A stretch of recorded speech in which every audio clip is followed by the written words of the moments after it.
NCP, Shiv Sena और कांग्रेस के लीडरान ने आज महाराष्ट्र के गवर्नर भगत सिंह कोश्यारी से मुलाकात की। लीडरान ने गवर्नर भगत सिंह कोश्यारी से अपील की कि उद्धव ठाकरे को एमएलसी के इंतखाब के लिए गवर्नर तजवीज पर गौर करें। आपको बता दें कि 9 अप्रैल को हुकूमत की जानिब से उद्धव ठाकरे का नाम गवर्नर को भेजा गया था ताकि इन्हें महाराष्ट्र कानून साज काउंसिल में भेजा जा सके, लेकिन अभी तक गवर्नर की जानिब से इस पर मंजूरी नहीं आ सकी है।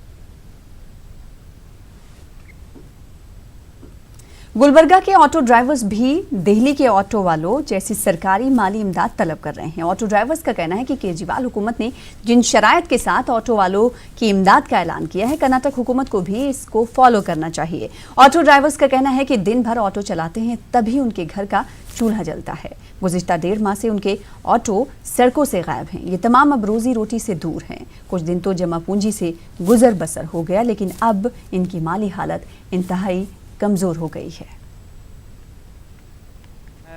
कर्नाटक सरकार से गुजारिश करता हूं कि जैसे कि दिल्ली सरकार, केजरीवाल सरकार ने हर ऑटो वाले को 5-5 हज़ार रुपये अपने अपने अकाउंटों में डालने का जो उन्होंने काम किया है, बहुत अच्छा काम किया। उसी तरह कर्नाटक के येडियुरप्पा से हम गुजारिश करते हैं कि ऐसी हमारे ऑटो वाले, पूरे ऑटो वाले ड्राइवर्स के हर अकाउंट में थोड़ा बहुत मदद करके अपना एक अच्छा योगदान दे। सेंट्रल गवर्नमेंट से मदद का ऐलान हो रहा है, लेकिन मैं कर्नाटक का स्टेट के मुख्यमंत्री श्रीमान येडियुरप्पा से अपील करना चाहता हूं कि वो ऑटो वालों की तरफ भी देखें।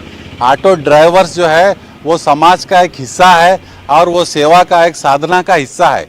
ऑटो ड्राइवर आपके बच्चे को स्कूल पहुंचाने का एक ज़रिया है, आपके बीमार को हॉस्पिटल पहुंचाने का एक ज़रिया है, आपके हर अच्छे बुरे टाइम में काम आने का ज़रिया वो ऑटो रिक्शा है। और वो ऑटो रिक्शे का ड्राइवर आज 1 महीने से ज़्यादा हुआ बहुत ही परेशान है। उसको खाने के लिए जो है ना मोहताज है, क्योंकि लॉकडाउन है। लाजमी बात है, ऑटो तो चल नहीं रहे। ये है कि जबकि हम एक ऑटो वाले, हमको जो है ना बगैर टैक्स के हमको गाड़ी चलाने नहीं देते, बगैर लाइसेंस के हमको गाड़ी चलाने नहीं देते। 4 सीट हम डालते हैं तो हमको पुलिस वाले लेके चालान लेते, हमारा टैक्स भर लेते, हमारा लाइसेंस रिन्यूअल करा लेते। हम सारे चीज़ें A to Z हम कंप्लीट रहते हुए भी हमारा एक मामूली यूनिफॉर्म नहीं रहता हमारे हैंड पे, तो लिहाजा ये है कि उसके ऊपर भी हमको चालान लिया जाता है।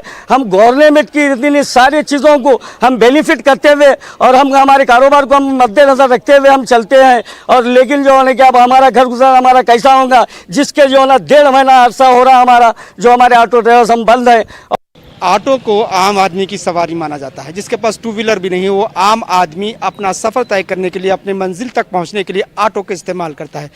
आम आदमी को अपनी मंजिल तक पहुंचाने वाले ऑटो ड्राइवर्स आज अपनी मंजिल से भटक गए हैं। उन्हें रास्ता नहीं मिल रहा है, उन्हें अपनी बका के लिए जंग करना पड़ा है। उनको बका के रास्ते पर लाने की जिम्मेदारी हुकूमतों की है, मगर हुकूमतें हैं कि अभी तक इन पर कोई नजर करम नहीं कर रही हैं। न्यूज़ 18 उर्दू, गुलबर्गा, जवाद मीर। हैदराबाद कर्नाटक होराटा समिति के नायब सदर डॉक्टर रजाक उस्ताद ने कोरोना वायरस के सबब लॉकडाउन के पेश नजर घरेलू बिजली बिल माफ करने का रियासती हुकूमत से मुतालबा किया है। डॉक्टर रजाक का कहना है कि लॉकडाउन की वजह से 70% आबादी बुरी तरह मुतासिर है और कई खानदानों का गुजर बसर मुश्किल हो चुका है। ताहम बिजली महकमे की जानिब से बिल अदा करने के लिए लोगों को SMS भेजी जा रही है। पूरे देश में आज लॉकडाउन स्टार्ट होके 1 महीना 4 दिन हो गया, 34 डेज चल रहा। इस बुरी वक्त में बहुत सारे लोग हिंदुस्तान में ऐसे हैं कि रोज़मर्रा ज़िंदगी के लिए लड़ते हैं और हर दिन कमाना, हर दिन खाना, ऐसी ज़िंदगी करने वाले देश में 70% लोग ऐसे हैं। किसी के दुकान बंद हो गए हैं, किसी की बिजनेस बंद हो गया है, किसी के स्ट्रीट बिजनेस बंद हो गए हैं और बहुत सारे लोग ऐसे हैं कि उनको रेगुलर इनकम नहीं है। ऐसे मुश्किल के घड़ी पे उनकी ज़िंदगी जीना ही बहुत मुश्किल है। इस वक्त पर ये जो इलेक्ट्रिसिटी कंपनी वाले, जो जस्काम है हमारे कर्नाटक में, बेस्काम है, ये सभी इलेक्ट्रिसिटी कंपनी वाले हर घर को मोबाइल में मैसेज भेज रहे हैं कि मार्च का बिल भरो आप ऑनलाइन में। ये नामुमकिन है, इसलिए मैं गवर्नमेंट से दरख्वास्त करता हूं कि ये सभी मार्च, अप्रैल और मई महीने जब तक लॉकडाउन कंटिन्यू रहेगा तब तक current bill, at least current bill तो भी माफ़ करो। कि ये जो तमाम तबके के लोग मुश्किल में हैं आज, वो लोगों को एटलीस्ट राह मिले। लॉकडाउन के सबब मुसाफिरों राहगीरों के लिए सहरी और इफ्तार का नज्म एक अहम मसला बना हुआ है। इस मसले को देखते हुए बेंगलुरु के नंदी दुर्गा रोड पर चंद समाजी कारकुन इफ्तार का एहतमाम कर रहे हैं। इससे सड़क से गुजरने वाले लोग समाजी फासले का ख्याल भी रखते हुए यहाँ इफ्तार कर सकते हैं। लॉकडाउन की वजह से तमाम मस्जिदें बंद हैं, होटल और मशरूबात के सेंटर्स भी बंद हैं, लिहाजा लॉकडाउन से मुतासर लोगों के लिए यहाँ इफ्तार का नज्म जारी है। पैसा नहीं है, बेंगलुरु की हालत बहुत ख़राब है भाई, आदमी के पास पैसा नहीं है, बहुत तकलीफ़ है। और ऐसे मुसद्दिक़ के भाई लोग ऐसा बहुत गली गली में 100 डालने से सब आदमी लोग इफ्तार का अरेंजमेंट हो जाता है इंशाअल्लाह। इस दफ़ा रमज़ान बिल्कुल अलग है। पहले खाने के मेले लगते थे, हर मस्जिद के बाहर हर चीज़ मुहैया होती थी। इस बार कहीं कुछ भी नहीं मिलने की वजह से नंदी दुर्गा रोड पर आखिरी वक्त में हर आदमी आकर इफ्तारी इधर कर सकता है। लोगों के पास पैसा भी नहीं है, काफ़ी मुश्किल से गुज़र रहे हैं, तो यहाँ पर जाने वाले से आजिज़ाना गुजारिश है कि वो इधर आकर इफ्तारी कर जा सकते हैं। ये नंदी दुर्ग रोड है, खादरिया मस्जिद से जय महल जाने का रास्ता है। काफ़ी लोग यहाँ से गुज़रते हैं और रमज़ान का महीना है, मस्जिदें बंद हैं, दुकानें बंद हैं, होटलें बंद हैं।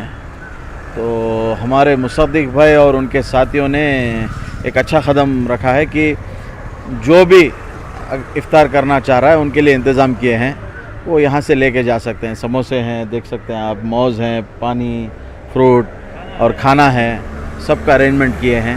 अच्छा है। आज हम लोग मस्जिद वगैरह बंद होने की वजह से रास्ते में रहने वालों के लिए, आखिर वक्त में घर पहुंचने वालों के लिए बहुत तकलीफ़ होती है। इसकी वजह से हम लोग, हमारे ग्रुप हैं, फ्रेंड सर्कल, उन्होंने मिलजुल के हमने फ़ैसला लिया है कि रास्ते में आने जाने वालों की तकलीफ़ नहीं होना, इफ्तारी का ताख़िर नहीं होना बोल के हम रास्ते में इफ्तारी का इंतज़ाम करे हैं। इंशाअल्लाह ये सिर्फ अल्लाह को कबूलियत के लिए हैं, अल्लाह को राज़ी करने के लिए हैं। ये हमारा दूसरा कोई मकसद नहीं है इसमें। अल्लाह ताला हमारे लिए बस ये कबूल करें, और जो इफ्तार करके यहाँ से जाएंगे अल्लाह ताला उनको भी बोले, या अल्लाह ताला हम सब के लिए दुआ करे। रांची के इकरा मस्जिद मार्केट कॉम्प्लेक्स में रिलीफ सेंटर बनाया गया। इस कैंप में खाने पीने की अशिया फराहम करने में देही इलाकों के लोग बढ़ चढ़ कर हिस्सा ले रहे हैं। रांची शहर के अहम शाहरा मेन रोड पर वाकई इकरा मस्जिद के मार्केट कॉम्प्लेक्स में रिलीफ सेंटर बनाया गया है। हिंद पीढ़ी की आवाम को राहत पहुंचाने के मकसद से बने इस कैंप में देही इलाके के लोग बढ़ चढ़ कर खाने पीने की अशिया मुफ्त फराहम कर रहे हैं। वाज़ेह है कि रांची के कल्ब में वाकई कसीर मुस्लिम आबादी वाले इलाके हिंद पीढ़ी को कोरोना हॉटस्पॉट इलाका माना गया है, जिस वजह से इस इलाके को मुकम्मल तौर पर सील कर दिया गया है। और यहाँ हिंद पीढ़ी के लिए माल लेकर आए हैं, जिसमें बहुत सारा सामान है। चावल है कम से कम 10 से 12 कुंटल, और सब्जी है, चना है, हर तरीके से मतलब जो भी रमज़ान के लिए ज़रूरत है वो सारा चीज़ हम लोग लेकर आए हैं, और पूरे गांव वालों की तरफ से लेके आए हैं। और अल्हम्दुलिल्लाह इसी तरीके से हम गुजारिश करेंगे कि अगल बगल एतराफ़ के जितने गांव है उन हजरात से गुजारिश है कि वो इसी तरीके से आप इनका मदद करें, और हो सके तो रमज़ान भर इनकी जितनी परेशानी हो उसको समझते हुए आए दिन भेजते रहें तो बेहतर होगा, जब तक ये हालात नहीं सुधर जाता है।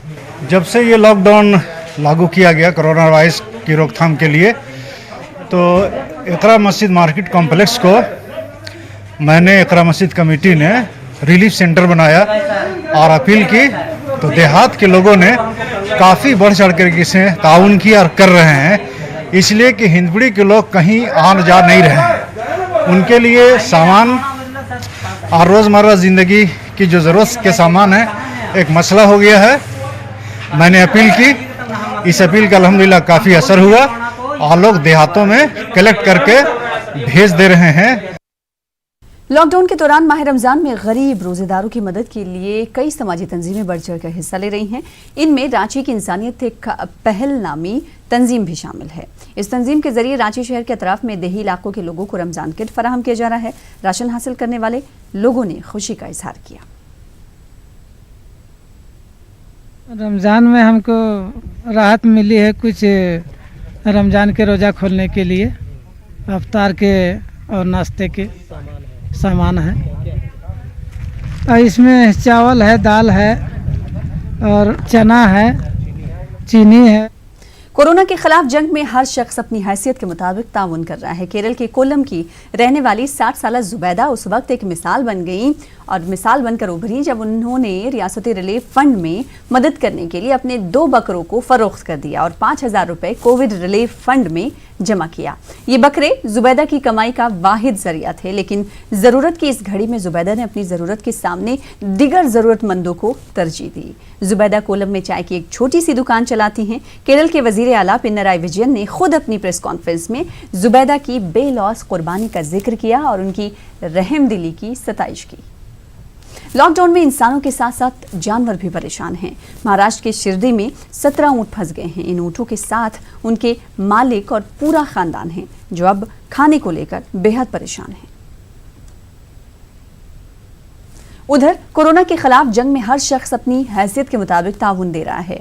मुसीबत की इस घड़ी में किन्नर समाज भी अपना गम भुलाकर मुल्क के लोगों के साथ कोरोना के खिलाफ जंग में शामिल है। जब उनके दरवाजे पर कटिहार चैम्बर ऑफ कॉमर्स के लोग राहत का सामान लेकर पहुंचे तो इन लोगों ने गीत गाकर कोरोना के खिलाफ बेदारी पैदा करने की कोशिश की।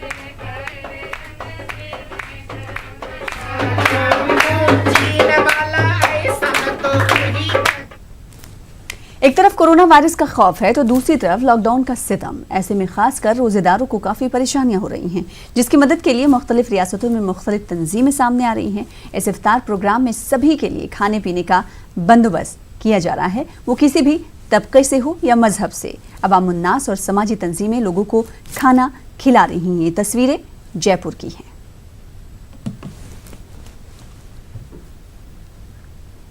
फिलहाल इसी के साथ मुझे दीजिए इजाजत। देखते रहिए न्यूज़ 18 उर्दू। आदाब।